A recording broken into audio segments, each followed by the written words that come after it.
Oh, well, there was my abbreviated version of the Radio Science News theme song. Just playing it on my old mandolin, sitting here on the back porch, looking out at the woods, listening to the chickens and the blue jays squabbling in the backyard. So, this is Radio Science News for Saturday, August 7th, 2021. This is Richard Pollock.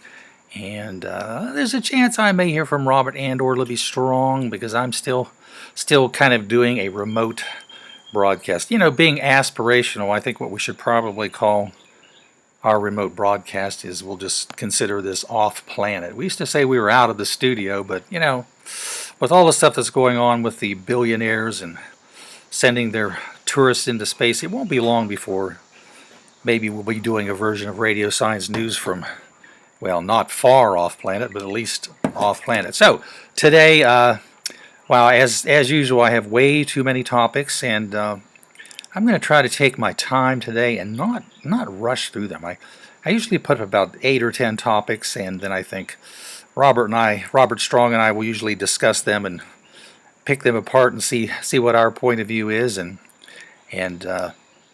sometimes I always have to admonish you to make sure that you're on the launch pad of science, which is the radiosciencenews.org webpage. So that's radiosciencenews.org. And if you're listening to the live streaming here on a Saturday morning, that's great. If you're listening to a subsequent rebroadcast on Wheeling Radio, if you're on the radiosciencenews.org page, you'll see that there are two listings for other broadcasts. WEJP 107.1 FM, Wheeling Community Radio, will be rebroadcasting any Saturday show on the following Sunday at 2 to 3 p.m. and then the following Wednesday from 8 till 9 p.m. And that's WEJP 107.1 FM.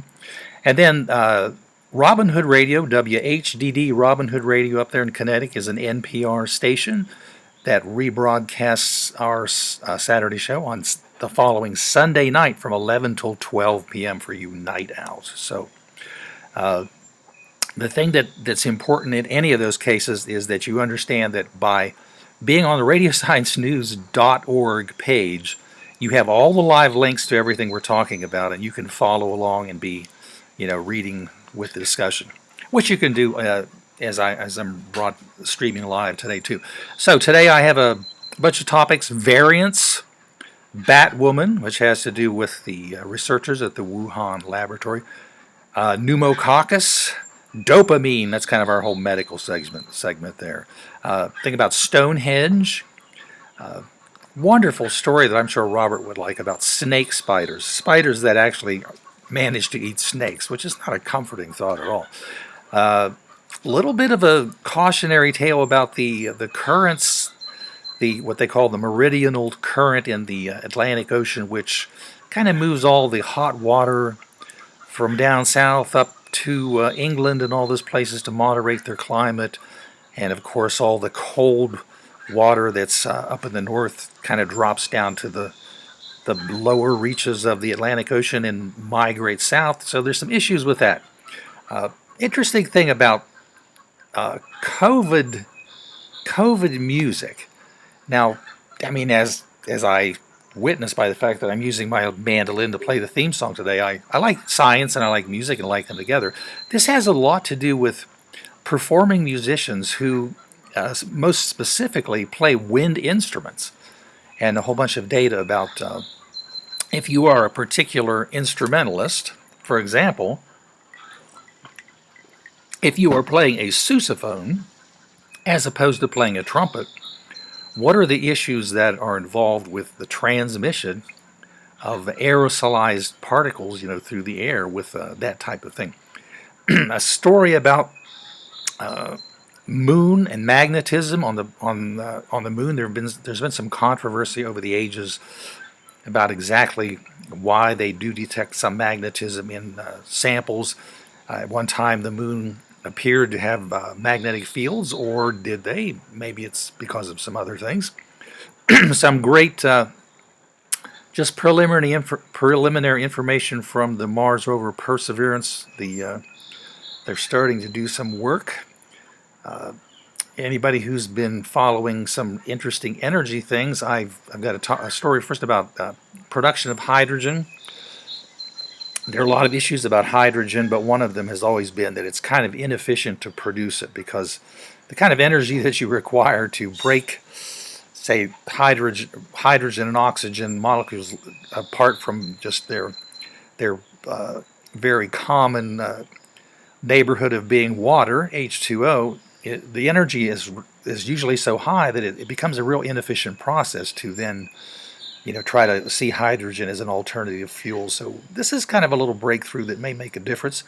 And then relative to that, I managed to pop up a story that I think I first scheduled way back in July 24th about this is probably from the people at Phys.org, the physicists who put up such interesting stuff on their website, phys.org, about some advances in the production of electricity from just heat. We're all pretty familiar with the fact that you can shine sunlight on solar panels, and so you have photovoltaic. The idea that photons and certain processes can yield electricity is a wonderful, wonderful thing, becoming more and more commonplace every day. One of the things that people have also been striving to do is to just take straight waste heat, and without doing something complicated like using it to then power steam turbines, or a direct form, say a solid state form of taking heat and producing electricity. So that's really a cool thing. Of course, there's no question that probably the biggest news that we all are following, or sometimes just hiding from, depending on your particular stance, is the COVID stuff that's going on. And I have kind of been putting up a thing from the Johns Hopkins Coronavirus Research Center about the Delta variant, because that's kind of the big deal right now. And they continue to update this, I think, as far as charts. But the biggest thing that you need to understand is that, well, first of all, there's so many people talking about it that I almost feel like I don't want to just be piling on and wasting your time with more information that you either will or will not listen to. But the Delta variant is really becoming the dominant issue. If you've listened to any of the news this morning, I think I saw where the state of Florida, despite the fact that they're now passing legislation to make it literally illegal to have mask mandates in your school and things like that, they're having more new cases than they had at any time during the past entire COVID issue. So, I'm sure you're following that, but I just call your attention to this page because it talks a lot about the variant, gives you a sense of just how dire it is, and just the fact that the United States is maybe not doing as well as it could. The Delta variant in the United States, practically every state is undergoing some real issues. I did look at our great state of West Virginia and noticed that it is one of the states that is indicated as spiking. That's like not good. So anyway, I mention this because I know you can look at these charts yourself and spend some time on it. I'm going to go through the kind of medical section of my my list of topics today. The very first one is variants, and the reason why this is kind of important is that this is from the Centers for Disease Control and Prevention. It's kind of a nice overall thing, and it's been updated. As I'm looking at it right now, I noticed not only that has it been updated as of yesterday, but it's one of the things they make it very convenient for you to do is print this out. You can print it out. It's the basics thing is what you need to know about variants. The update says getting vaccinated prevents severe illness, hospitalization, and death. Unvaccinated people should get vaccinated and continue masking until they are fully vaccinated. With the Delta variant, this is more urgent than ever. The CDC has updated, and here's a live link, guidance for fully vaccinated people based on new evidence on the Delta variant. So there's a lot to look at here. I know one of the things, and I may actually bounce to the link to guidance for fully vaccinated people. Most of the people I know who are they who are fully vaccinated are really concerned because there has been some data that shows that if you're vaccinated or not vaccinated and you manage to get a case of the Delta variant, that you have a lot of what shows up as virus load on any kind of a test. The question has been whether or not a vaccinated person is showing a viral load that's actually a virus that's been surrounded by the antibodies or not. And I think that's still up for, well, anyway, this is a page that gives you a good sense of what some of the symptoms might be, some of the things you need to be concerned about. So anyway, I'm going to bounce back to the original link of from the CDC, what you need to know, top things you need to know. Variants are expected. And of course, the best way to slow the emergence of variants is to reduce the spread of infection by taking measures to protect yourself, including getting the vaccine when available. Vaccines keep you from getting sick, being hospitalized, or dying. All COVID-19 tests can detect all variants, but they will not tell you which variants you have. So the nice thing about this is it tells you about the vaccines, then it tells you the symptoms. This is a really kind of important page in terms of all that. And of course, one of the things you're certainly hearing about, the fact that besides the vaccination issue, there's a lot of discussion about whether or not masks whether or not they should be worn, I'm just going to say, is kind of a settled issue. Whether you're going to wear them or be allowed to wear them or forced to wear them is another whole thing. It's talking about testing, and again, I'm just amazed. I guess I could include within the domains of radio science news the science of logic, and I'm just baffled by the fact that, for example, in places like, as I heard just on the news this morning in Florida, they're not only going to, under the guise, and this is the logic, of not being forced to do something, they're going to mandate that you're not allowed to do something. So I'm not going to get into the politics of that. But besides that, on this page they talk about testing. I know one of the things they're also not going to do in Florida is they're not going to allow contact tracing. So again, as I said, seems like a big flaw in logic to me, and I'm baffled, but that's what they're talking about. If you scroll down, you'll see the variants of concern in the U.S. Of course, we have the Alpha. The first thing that we really started to worry about was when we got this thing from the UK variant, which is the B117, and then the B1351 from Africa. But if you scroll down, you notice that the Gamma, which is the P1 from Japan and Brazil, it spreads faster than other variants. Then there's the Delta, the one we're really concerned about now, first identified in India, the B1617-2. All these numbers mean very important things to folks, but the thing you really need to know is that it spreads much faster than other variants. Now, it turns out that we're also looking at some others. I mean, we're going through the Greek alphabet here, and I know that Delta is one of the serious ones, but we're also looking at Lambda. Anyway, a lot of stuff on today's thing show are related, the chart and this are related to what we're currently undergoing, and it's just, I'm kind of amazed. One of the big stories on the early news was the fact that they're expecting 7,000 or so people to attend the motorcycle Sturgis. If you're familiar with the United States, for those aficionados, Sturgis up there in the Dakotas is actually going on today, and if Robert were here, he's such a math person, I was going to comment on the fact that the two numbers I would like to give him to consider are that you're expecting 7,000 or maybe even more people, but at the same time, the limitations or the ordinances related to showing up there are zero. So we have 0 and 7,000. You can think about this. All right, I'm going to jump to the story that says Wuhan's Batwoman. If you scroll down here, you'll see a picture of a researcher in a very large, inflated, I'm sure it's a positive pressure suit to prevent anything from entering. And the way this is posted from the New York Post, but it's talking about China's now notorious Batwoman, the head of the Wuhan lab, which is accused of being a possible source.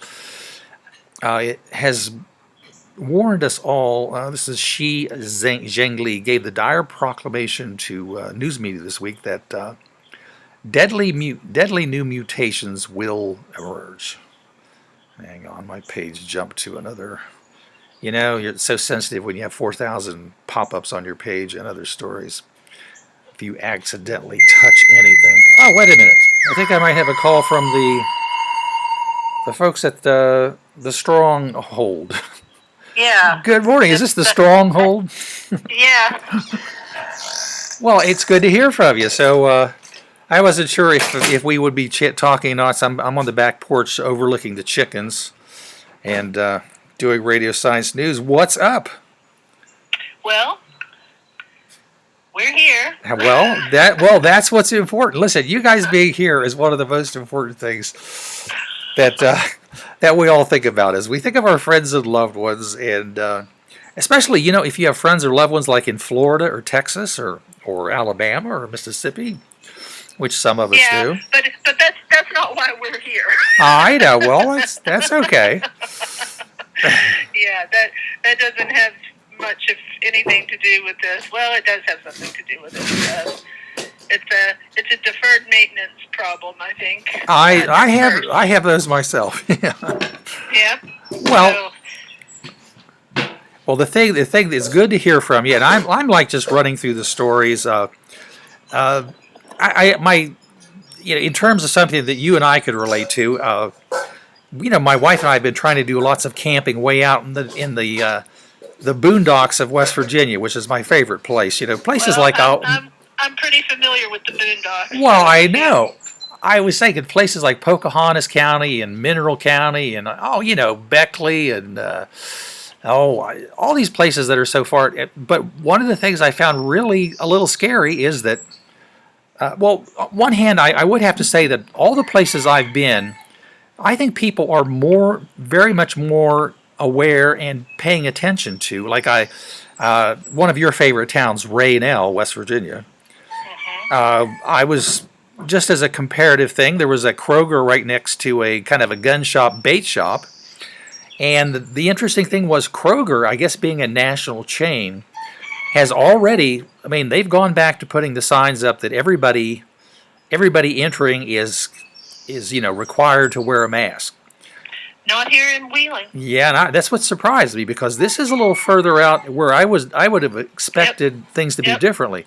But now, currently in Wheeling, is it just that you're requested to, or that what? No, is it? No, not at all. I went to Kroger early morning yesterday because that's what I've reverted to again. Oh yeah. Mask up early morning, and had to try to deal with it by myself. Usually we have our two buggies and the team approach to shopping. Yeah. So one buggy, just me. So get in, get out. Yeah. So I had the things we needed, and long story short, two of the ladies were masked up, but the rest of the staff were not. So not. Wow. The sign was the same, that if you're vaccinated, you don't have to wear one. And so of course I'm vaccinated, but I'm still wearing one whenever I'm anywhere inside when I think that there are unvaccinated people and there's a crowd and whatever. And the good thing was, as my Norwegian roommate when I lived in Germany used to tell me, "Libby, you're not so stupid." That was her way of saying that I said something that was right or clever. And the dealio is, when we talked to one of the attending physicians when I was in the hospital, we said to him, "Hey, what do you think about the way that things are going with the variant and stuff?" And he said, "Well, even though, of course, I've been vaccinated a while," he said, "whenever I go in the grocery store and whatever, I still mask up." He said, "I think that's the smartest thing to do." But apparently it's not a company-wide thing yet with Kroger, because... Wow, that's interesting, Yeah, at least not as of yesterday. So, anyway, we love our little, local Kroger, not the big one in Wheeling. We go to the little one. Yeah. They know us, and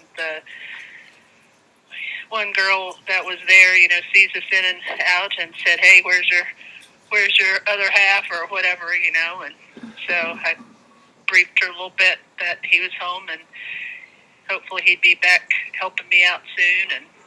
But it's interesting because it's infuriating.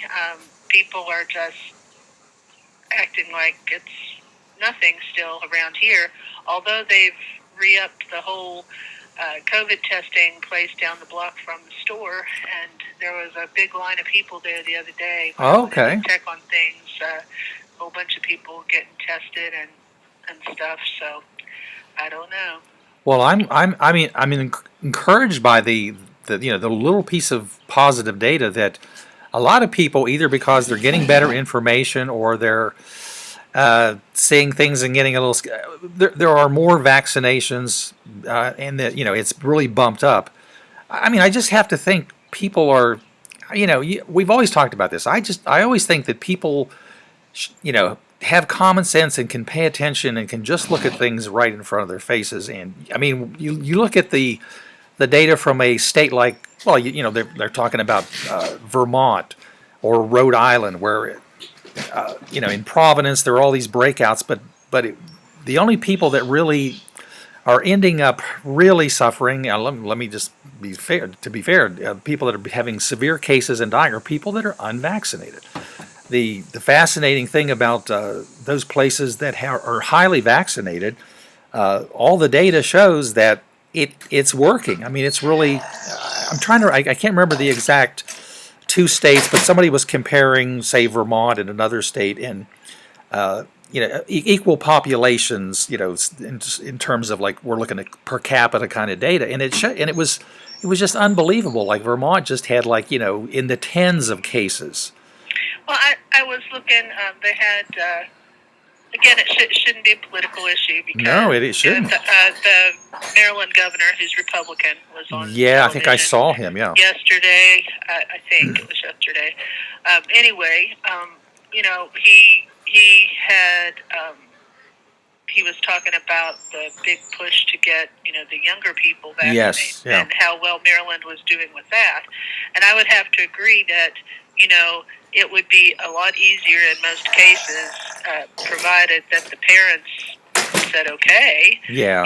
For the young people to get vaccinated than some of these older folks who, like a former boss of mine used to say, don't try to confuse them with the facts. Their mind's already made up. Well. And I think that's the weird walking line that we have right now is to see who could be persuaded and what it might take to persuade them versus the people who are not going to be persuaded no matter what. Yeah. And so that's the hard thing, I mean, even with something like what I've been involved in for years and years and years, science education reform, you've got some people who are convinced that what the data shows is not really going to work in their classroom, so they don't do it, know. And it doesn't matter if you have stipends for workshops, if you have free stuff, if you have support team, if you have this, if you have that, they're still just not going to do it, Not gonna. And that's a. Well, I was going to say that's a more minor issue, but that might be the root of the issue to begin with, is because if we had better science education, maybe we wouldn't be at this. Well, that's true, too. I don't know. No, I think that's true. Better education across the board. I mean, like I was just saying, considering that logic is one of the sciences, we obviously would say logic is a science. But some of the things that are happening are just so totally illogical right now, and that's a real frustrating thing. So, and hey, I mean, I think that approach. One of the reasons why I think that approach does make a lot of sense is because if you only have so much energy to throw at a project, you really do have to decide, like you said, that there's a group of people who are probably, as they said, the on-the-fence people that if they had better information or if they could be shown facts in a clear way, would do the right thing. And so I'm with him 100%. I did see part of that interview, and I think he's taken the right approach. And I'm going to just point out, he made the point that, hey, this isn't political, and he didn't want to be critical, but he is a Republican governor of a state, and he's talking about Republican governors of other states that he felt were not being, forthright and logical and helpful to their own constituents. So I'll let his words stand. I don't think we have to add to those, but wow. Well, as I had a little conversation with one of our elected officials a couple years back about deregulation, and I said, well, in some cases that might be okay, Yeah. but isn't your primary job, your primary goal, the health and safety of your constituents? And I said, when it bumps up against that, Yeah. and your deregulation is going to directly affect the health and safety of your constituents, I think you need to rethink it. And I still think that. And Oh, I do too. It's more than ever true with this entire situation. Which it's just like Groundhog Day. I just can't even begin to imagine that we're still dealing with this when hindsight's 2020, and you think, well, if we would have done this, if we would have done that, if we could have convinced so and so to say thus and such, maybe people would be thinking differently about it. But the most important thing now, I think, is for us to decide, like I was saying, who might still be able to be convinced, Yeah. and not give up just yet on the whole convincing part, because No, you can't. You can't give up on. And yeah. the other reason why that's so important is that we are now. I think the data was that the United States now has like 50% of people are fully vaccinated, which is not where we want to be. And I think we finally reached the 70% of people have had one dosage. But the real reason why that is important is that there is a number. You're never going to get 100% of people, but we do know that there is a number of, up there in terms of percentage of people vaccinated that will make this move backward and not forward. And that's what's so important. We need to. We've got to back this virus down, and we can't.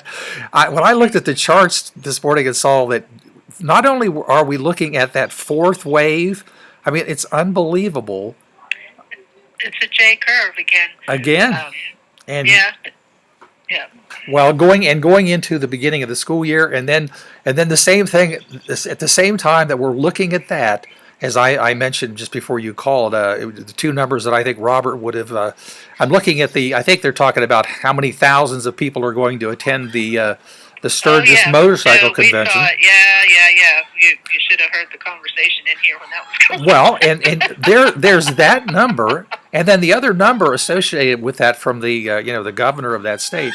There are literally zero restrictions in Sturgis. There are going to be zero restrictions in terms of gathering, distancing, masking, or anything. So those two numbers are just really scary numbers. Just don't quite get it. One of the things, I'm not sure what it is. I'm not a psychologist or whatever, sociologist to understand exactly what in human nature is such that we seem to have to herd. It seems like we could flip that off for a little while and keep our herd small. Yeah, instead of going into these giant venues with hundreds of thousands of people. And you're like, hey, why don't you have a party with vaccinated 20 people? Why don't you do that? You could do that. Why don't you? I mean, some sort of logical swap out instead of this giant kind of gathering. I'm really not. I don't get it. Maybe it's because I just never have really liked giant crowds that much to begin with. But some people seem to thrive on it. So that's what I'm saying. I don't really understand the psychology of it, but I do know that it must be somewhere deep inside us that that's what we want. We want to be in a giant herd. And Right. we got to get there somehow. Well- and, oh yeah, well, this is risky, but I'm going to do it anyway, sort of situation. And Well, I go, that's true. you know. And listen, and if you weren't prepared to go to the Sturgis motorcycle thing, you do know that you could go to the monster truck rally in the state of Florida, which I think they expect 40,000 people inside of an arena. Monster truck rally. Yeah. 40,000 people inside an arena in Florida. Yeah, what could go wrong? Yeah. I don't know. But, you know, I've said this from the beginning. Again, it's not political, but No. if you've got a large group of people, whether they're doing what you would consider a righteous protest, whether they are in church, whether they're in a bar, Wherever, yeah. whatever, when you've got a big group of people smunched all together, you know, you are running a high risk. And this is the thing, you know, for months, Robert and I tried to regulate things at the store by having by appointment only, so we could just have Right. a small group of people in at a time. You know, it dug deep. It was hard. It wasn't working very well. People weren't showing up when they had appointments. You know, and then when we opened up, it was working out okay. But I didn't feel comfortable asking people to show me their vaccination card. Yeah. You know, I had a sign up saying that, you know, please, if you're unvaccinated, wear a face covering to protect the children that come in, because the kids can't get their shot yet. I know. You know, if they're below 12, and we have a pretty high percentage of the population that comes in that are children. So, you know, think about that, folks. You know, when you're out there, that we need to protect each other. There has to be some sort of communal response. I mean, if you want to be in a herd, you got to keep the herd alive. That's true. That's true. Love your herd. Love your tribe. Love your herd. Love your herd. Love your tribe. Keep them alive. I mean, I'm down with all that. So wow. Yeah. But back to your trip. So you were down in Pocahontas County. Yeah. Well, that is a wild and wonderful county. I It have to is. say.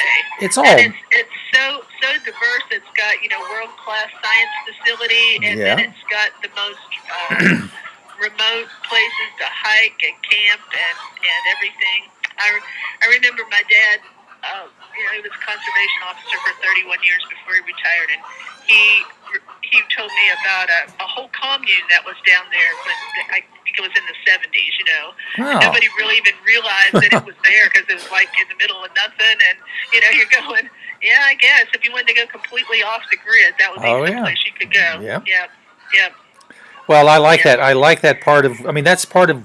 And again, West Virginia. I mean, I'm gonna say that, you know, West Virginia is a strange mix of politics and you know, people who have various thoughts on climate and you know, whether or not our economy should be you know, mining or whatever. But I have to say that folks in West Virginia certainly should be listening. Governor Jim Justice, has been pleading with people to do the right thing, and I'm hoping that you know, that people will listen to him. So I don't know. Well, one of the right things, if you absolutely have, you know, a bunch of stir craziness going on, you know, between now and when you have to start back to school, a fairly safe vacation would be to scoot off to some of these places in West Virginia, and you know, keep your distance. Keep your travel minimized, but you can go out and see something new and enjoy the beauty that the state has to offer. You know, I think you and Mary Beth can attest to that. Absolutely. So, yeah. you know, you don't have to stay put. You could go, you know, on these little shorter trips and try to keep everybody safe. So. Well, and it's possible, absolutely, and of course, I'm going to say that starts with, of course, knowing that you're completely vaccinated, and that's why we all advocate for that. Yeah. And once you've done that, anytime you're going to, if you have to run down to the store, and you know, if you're going to go fishing and you need to buy another dozen night crawlers, well, you know, you put on your mask and you go do it. And I'm going to say that most of the people on the ground in these parts of the state, where I think there has been some resistance, but these people have good common sense, and for the most part, I'm seeing people being very careful. So Well, let's that's hope. good. That's good to know. I will have to say I haven't done the math because it was just too scary to do. But my home county, which is Grant County, had. I mean, it may just be because so many people know each other. That Yeah. most of the people that I know that died of COVID were from my home county. Even though Wheeling is a much bigger place, than where I grew up. It's like 10 times larger. But the whole thing is, that maybe more people know somebody who died in some of these rural areas when it kind of ran through in the winter, Yeah. and really affected a lot of families. But I still have some people that I know that I grew up with that are very, very leery about the vaccination, and they say that they're not going to get it, I know. and they say that they don't have enough research on it. And Oh my goodness. They don't know what's going to happen in the future, if you get it. And then there are these. Well, you want to have a that future, people though. Say, oh well, yeah. These things Yeah. saying that sterilizing people and Oh, geez, all yeah. kinds of wackadoo stuff, and I'm going. I think they probably could have done it in a different way than that. That's for sure. I don't know. Well, But I don't know if there's anything to convince some of those people. And unfortunately, some of the people that are saying these things are healthcare professionals, and I can't even imagine that. And I would have assumed that educators that are going to be in classrooms with children would have made up their mind to definitely do it, and some of them that I know are not going to. And there is no repercussion at all. And I don't know why, except for the fact that there's only emergency authorization on it, right? And so you're going, well, okay, can they speed this up and actually get the full authorization? well, I think they're trying to do that. But you know what? Yeah. You know what happens? Everybody. Well, no, I can't say everybody. A lot of people who actually, for whatever reasons, and some of them may be good, some of them may be bad. They always can move the goalposts. Like if I have heard people literally say, "Oh, it's not fully authorized," but if they did anything, like I know they're talking about, like they're saying, put more man hours after the process and get it done without cutting any corners. There are going to be people who say, "Oh, they rushed it. I don't trust it." Yeah. I mean, there's always No, the moving the yeah. goalpost thing that's so frustrating. Yeah, So. I think so too. It's the, oh yeah, but now this. I'm Yeah. still worried about this. Oh, now, but Or this. what about? And I know. my poor sister who lives out in Missouri. Wow, Missouri's hit hard. A bunch of people that they know have gotten sick or Oh, died. boy. And some of the people that got pretty sick were already vaccinated, and they didn't wind up in the hospital, but they were pretty sick. Yeah. She was saying one of their friends was like 59 and in pretty good health, and his whole family had been vaccinated, but they all caught it and they got sick, and he was like on the verge of having to be hospitalized, but they had identified it as the Delta variant, and so and those kinds of things, people will say, well, they had vaccine and they still got sick. Well, people are all different. There's so many variables. We've talked about this before with human population, and you can't say, that didn't do any good. Maybe the guy would have died if he hadn't. Oh, I think that's the lesson. That's the lesson, especially from the situation in up in New England where everybody, the 4th of July, everybody came into party in the little tiny town and all. What you said about that guy is pretty much the story. People who got sick but they literally were protected against that really vicious variant, the Delta variant. They got sick, but they weren't even hospitalized. And that's the whole point. Is the big lesson has been that being vaccinated will protect you generally from hospitalization and death. And those two things are pretty profound. Yeah, I am in agreement with that for sure. Wow. But the mindset of a lot of people is just that it's individual rights and things like that, and I can't for the life of me understand why we don't think about other people too, because even if you're only thinking about protecting yourself, I would think that's enough to convince you. But in the majority of the cases, you don't hear people talking anything about protecting other people. And I think that if we're ever going to get back to any kind of normal, that's the only way we're going to do it. Well, but, it is. It's rather disconcerting when you look at the numbers and the way the chart's going, and when people understand a little bit about the math, they're going, "Holy cow!"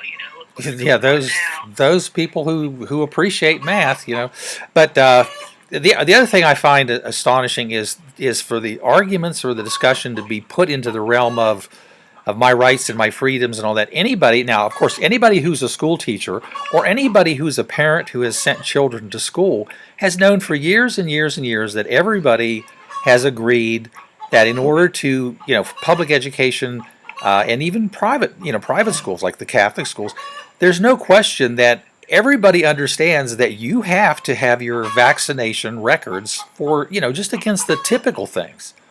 I mean, it's not like something new is going on, and this is vaccination issues related to actually surviving. It's not just chicken pox. It's not just all the other things, pertussis and all.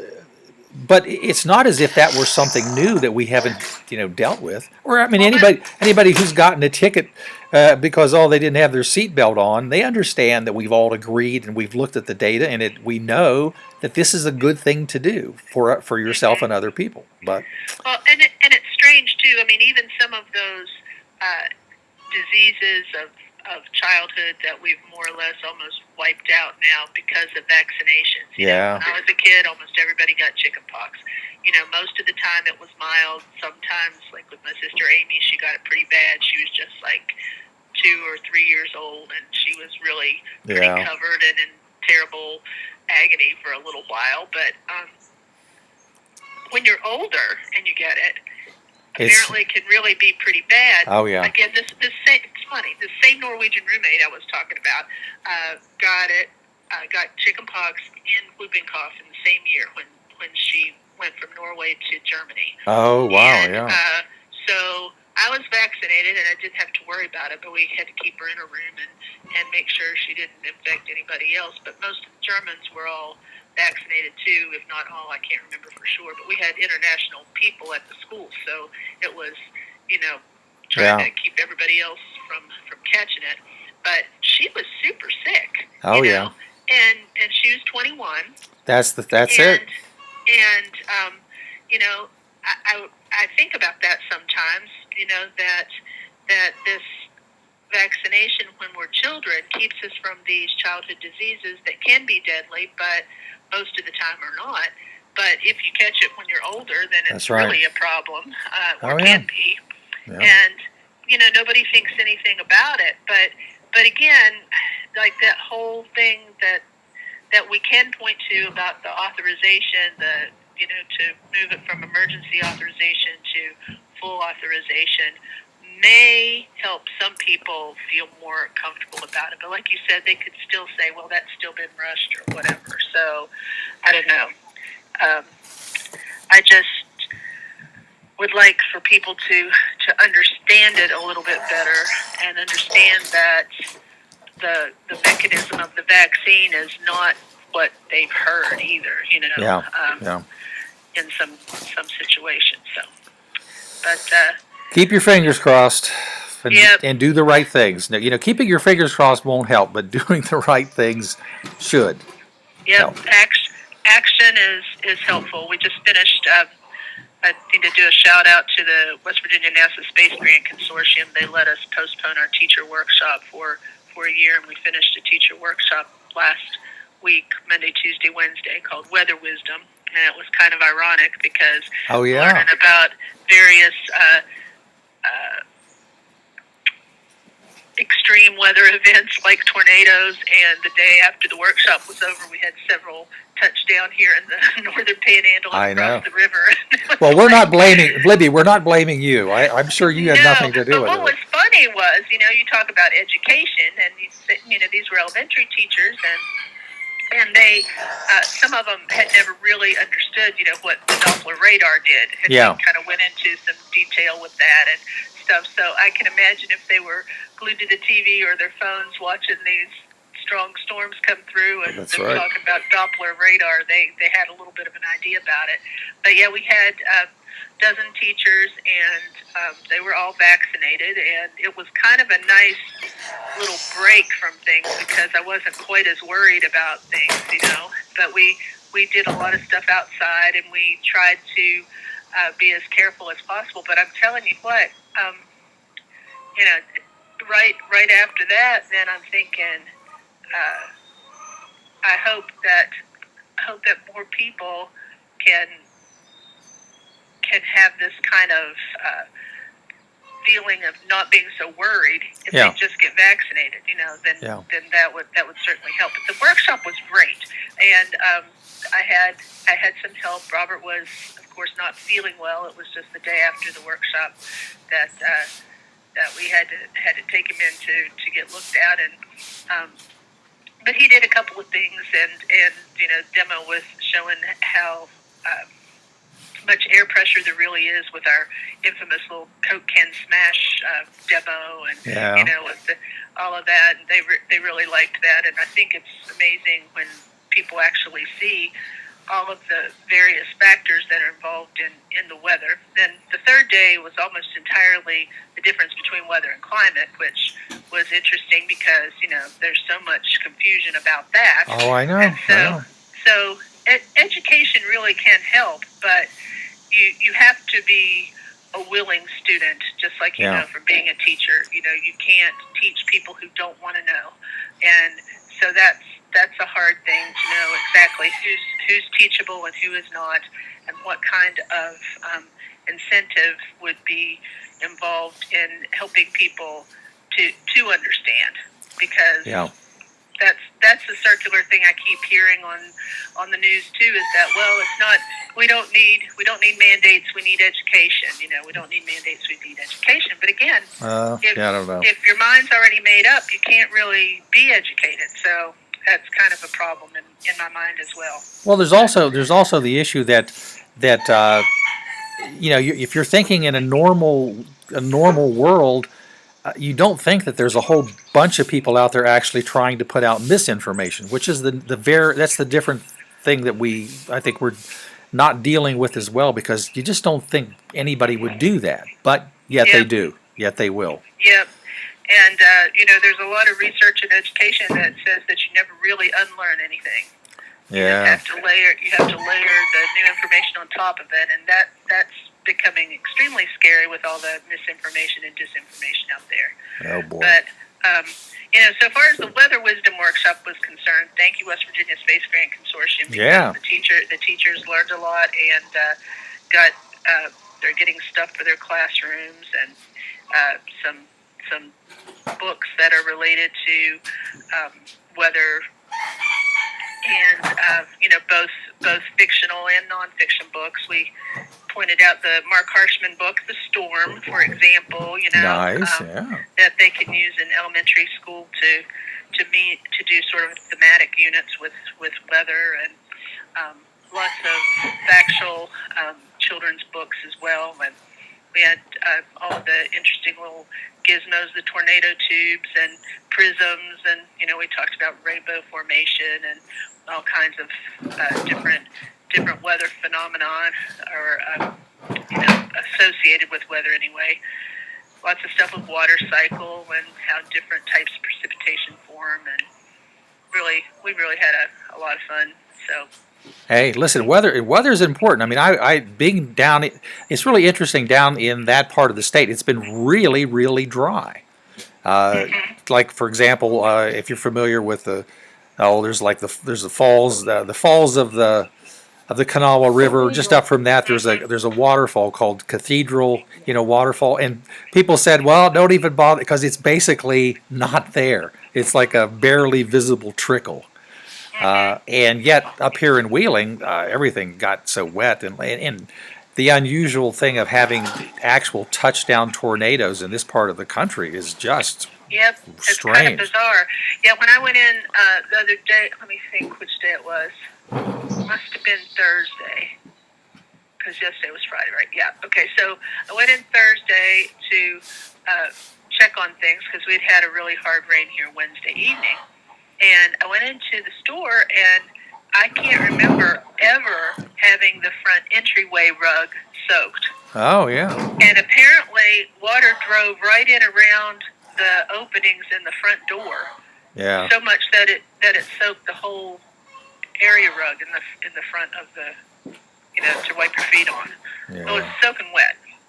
And I was like, wow, this is weird, And apparently, the neighbors said, I talked to them the next day, and they said, oh, yeah, it just poured and poured. And he said, yeah, the wind was coming that direction. So it just, sort of drove it in all of the little nooks and crannies and just soaked the entry rug. It didn't dry like for a whole day, Yeah, like, wow, that's different crazy. weather. But here in Morewood, it rained hard, but the basement didn't flood the way that it did the one downburst that we had a couple weeks ago. So, well, let's hope that continues. I always remember this time of year, and I when you talk about learning fun science things. As a little kid, we'd go to visit my grandparents in close to Farmington, Mannington, and I always remembered they were talking about all the dog days are coming. As a little kid, I was like, does that mean I can get a dog now? Yeah, I didn't realize that, this whole concept of dog days came with that August heat, which we're kind of usually into now. And that's when the grass usually stops growing because it's dry and all that. Later, finding out the really cool science, folklore thing that of course Robert and I would talk about if we were the fact that as the constellations and how they appear in the sky change, we get Sirius, Canis Major. The Romans actually thought, and it's been written that they thought that there was extra heat coming from oh, that's cool. dog days, and I mean, usually, like I say, just as a folklore thing in West Virginia, and I don't remember anybody ever mentioning the astronomy aspect of it at all, but everybody knew about, it's the dog days now, and I thought, and they would say that's when the dogs get too hot. I used to think it was because the dogs were hot and they're sitting cranky, around with their tongues hanging out and, doing that whole I know. that whole thing that they do. But, it was interesting. We were talking about, the connection in the workshop, between, increased heat and evaporation and all of those sorts of things, and just how everything's all tied together and how there's this giant system, and if one part of the system gets knocked off in the least, then everything's kind of out of whack. And, it's all related. Let me tell you their favorite word that they learned. Oh, yeah? Albedo. Albedo. That was their favorite word that we learned, yeah. And it was funny, nobody knew what it was, which is cool because I try on the pre-test to put at least one question that I'm pretty sure almost nobody will know the answer to, right? So we do a pre-test and a post-test, and so they thought that was really interesting, and then doing the whole feedback loop sort of stuff with albedo and increased melting of the well, see, you have to define. Now, you're going to have to define albedo. I of course could do it, but I'm going to challenge you. Well, okay, Richard. Yeah, I'll reflect on your answer and see if I agree. Okay, well, you keep reflecting because that's essentially what it deals with. It's the reflectivity of the surface. Exactly, exactly. If you have a white surface, i.e. a glacier, it reflects far more of the sun's energy than if it is a dark surface. And so you actually, speed up melting by causing the area to even increase in temperature. Yeah. They talked about Lonnie Thompson, a good old West Virginia boy who actually documented as a scientist the glaciers melting in the Andes in Peru from the 70s till just recently. He has photographic evidence of that happening, and we mentioned that in connection to the importance of scientists keeping a notebook and, and records and things, and so trying to emphasize that as a science teacher with your elementary and middle school students to keep notebooks of their observations, because things do change over time. And I think that's one of the basic premises that people need to understand with science, is that it's not a static discipline. And so when somebody says, well, so-and-so told me this, well, we've learned more, things change, Yeah. And that's the way that we're finding out about climate too, and is that these various things are connected, and keeping track of all of it is pretty important.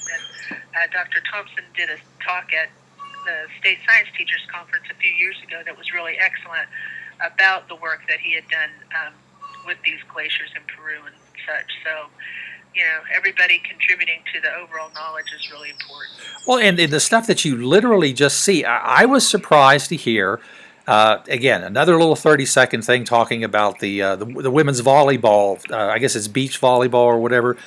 That the conditions. Now, this is in Japan, where they expected to have sort of moderate weather, but the conditions were that, like, the apparent feels like temperature was like 127 degrees while they were playing. They had to actually stop and spray down the sand, to get it back down to normal temperatures. And then as they're closing, the closing ceremonies, I think, are tomorrow, people are kind of rushing to get out because there's apparently a monsoon that's going to hit the Tokyo area in that time frame. Unbelievable, Yeah. And it all has to do with energy. Oh, it sure does. That was a neat thing too that we talked about, was like with the wavelengths that come from the sun, that you have the whole spectrum, and people get confused about what actually burns you when you get a sunburn, and what actually causes the heat and everything. So that was all very good too. Well, it sounds like good stuff. Yep. Well, Richard, I will let you go. It looks like you might be needing to sign off here. Well, I'm getting close. But one of the neat things that I think that I did see, I like to be, we're always trying to be hopeful, especially in the realm of science. And one of the people talking about the fact that we now have the Delta variant becoming so well known is a lot of people who were not going to get vaccinated. This is a place where you can jump off and say, well, okay, well, that was then, but now this is different. This is serious. Yep, and I'm hopeful that that's what's going to happen with lots of people. Hopeful. Yep, I hope so too. All right. Well, thanks for calling. That's a good thing. And we'll be looking up. Oh, I am. And I'm glad you called in, because I have a bunch of topics that that Robert will want to talk about when we get back together the next chance. Okay. Snake. Well, I'm a substitute. But no, you anyway. you did a fine job, because I like to save some of my stories, like the spiders that are so robust they can eat snakes. I know he'll love that story, and a couple of good astronomy things that we need to talk about together. All right, well, I'll be seeing you then. All right, thank you, Richard. All right, thank you. Bye. Bye. All right, that was really fun. That was. I'm going to say, when she was talking about her better half, when you consider Robert and Libby, it's hard to divide them in half, because you have to think whether it's by just the height or the mass, but they both are very important. So Libby Strong calling in means that I'm going to save a lot of my topics for when Robert and I can get together next. But other than that, I'm going to invite you back next time, 11 to 12 on Saturday morning, and then if you look at the page, you see all these subsequent opportunities to hear Radio Science News, and then I'm going to I think I'll just play my little mandolin to play us out again.